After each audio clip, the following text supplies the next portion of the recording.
Thưa quý vị, Singapore và Việt Nam có quan hệ đối tác chiến lược và Singapore cũng là một trong những nhà đầu tư nước ngoài hàng đầu ở Việt Nam.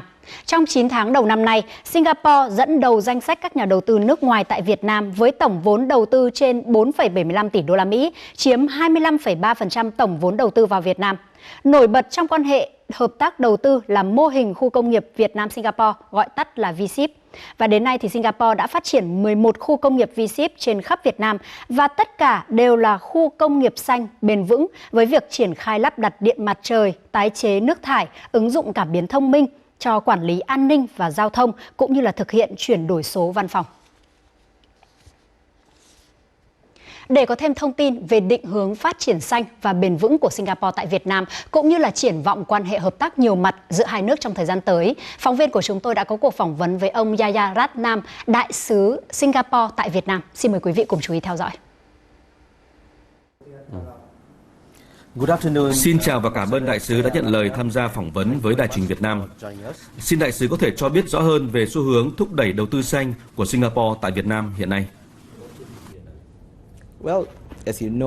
Như bạn đã biết, các nhà đầu tư Singapore rất quan tâm đến thị trường Việt Nam, bởi Việt Nam hiện là một trong những nền kinh tế tăng trưởng nhanh nhất ở khu vực. Một trong những lĩnh vực mới mà các nhà đầu tư không chỉ từ Singapore mà khắp nơi trên thế giới hướng tới là phát triển bền vững. Điều này liên quan tới chuyển đổi năng lượng mà tất cả các nước phải tiến hành để thích ứng với biến đổi khí hậu. Việt Nam đang chuyển đổi sâu rộng nền kinh tế và xã hội.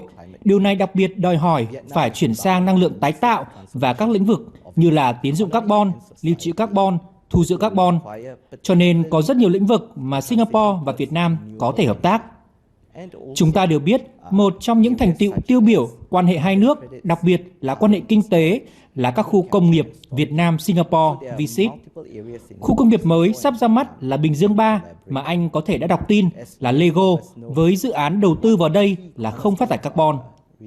Xu hướng đầu tư mới ở khu công nghiệp Việt Nam-Singapore được xây dựng để đáp ứng khát vọng của Việt Nam trong tương lai là trở thành nước không phát thải carbon vào năm 2050.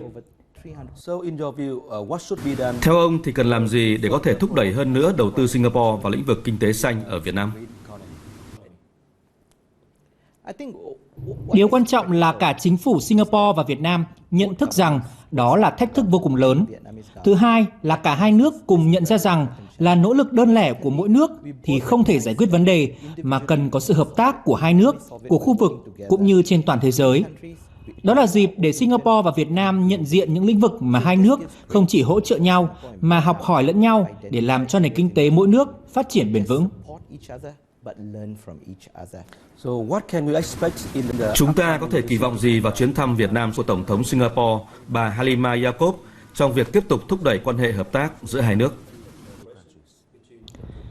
Singapore rất quan tâm đến đầu tư vào Việt Nam và mối quan tâm này ngày càng mạnh mẽ hơn bởi nền kinh tế Việt Nam phát triển vững mạnh và kiên cường, bất chấp những tác động bất lợi từ bên ngoài, bao gồm việc đứt gãy chuỗi cung ứng và sức ép lạm phát.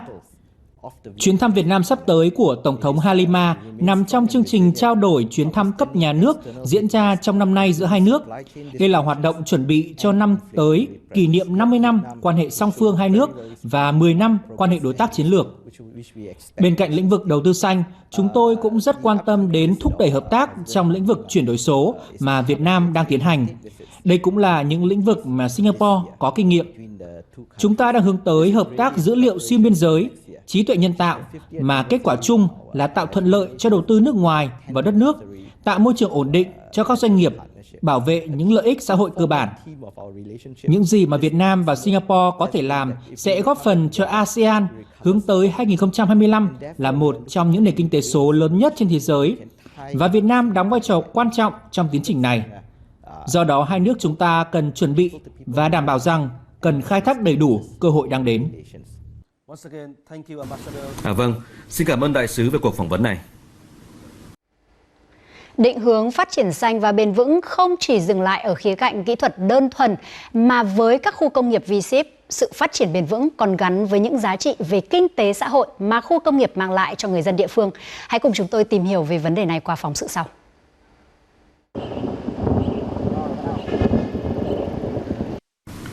Khu công nghiệp Việt Nam Singapore V-ship tại Bắc Ninh. Bước chân vào khu công nghiệp này, người ta không cảm thấy là đang ở trong một khu công nghiệp, mà là đang ở trong một thị trấn, một khu đô thị xanh mát của Singapore. Bên cạnh việc đầu tư xây dựng cảnh quan xanh, V-Ship Bắc Ninh đang triển khai nhiều giải pháp phát triển bền vững như mô hình văn phòng không giấy tờ, sử dụng năng lượng tái tạo, năng lượng từ rác thải, xử lý và tái chế nước thải, từ đó góp phần giảm việc tiêu thụ điện, giảm tiêu thụ nước, giấy in và qua đó giảm chi phí hoạt động. V-Ship Bắc Ninh là một điển hình trong định hướng phát triển V-Ship trở thành các khu công nghiệp xanh, thông minh và bền vững tại Việt Nam. Phát triển bền vững luôn là trọng tâm đầu tư kinh doanh của chúng tôi. Chúng tôi tin tưởng vào nỗ lực thúc đẩy các giải pháp xanh và bền vững ở các khu V-Ship. Khi chúng tôi có thể cung cấp giá trị gia tăng cho các đối tác và công ty thuê mặt bằng, giúp họ kiểm soát khí thải carbon và đồng thời tiết kiệm chi phí.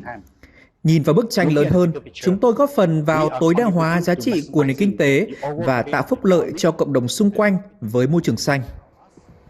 Định hướng phát triển xanh và bền vững của các khu công nghiệp V-Ship tại Việt Nam được thể hiện không chỉ bởi cảnh quan xanh, sạch đẹp, bởi việc ứng dụng các công nghệ thân thiện với môi trường, mà còn bởi chính những giá trị mà V-Ship mang lại cho người dân địa phương. Kể từ khi V-Ship Bắc Ninh đi vào hoạt động, người dân địa phương được tiếp nhận vào làm việc tại khu công nghiệp. Nhiều dịch vụ kinh tế được mở ra, giúp người dân nâng cao thu nhập, cải thiện cuộc sống. Về cái dự án này là tôi cũng đã xây dựng mấy chục phòng nhà trọ này, và công nhân đến ở rất là thoải mái. Và hai nữa là tôi cũng phát triển về nhiều cái lĩnh vực kinh tế. Từ khi khu công nghiệp về đây là dân làng phát triển hơn và sạch sẽ. Trong làng tối đến là dân làng, là con cái, là gia đình đi ra ngoài khu công nghiệp hóng mát, tập thể dục. Sáng đến tận ngõ đi bộ rất chi là sảng khoái trong lành.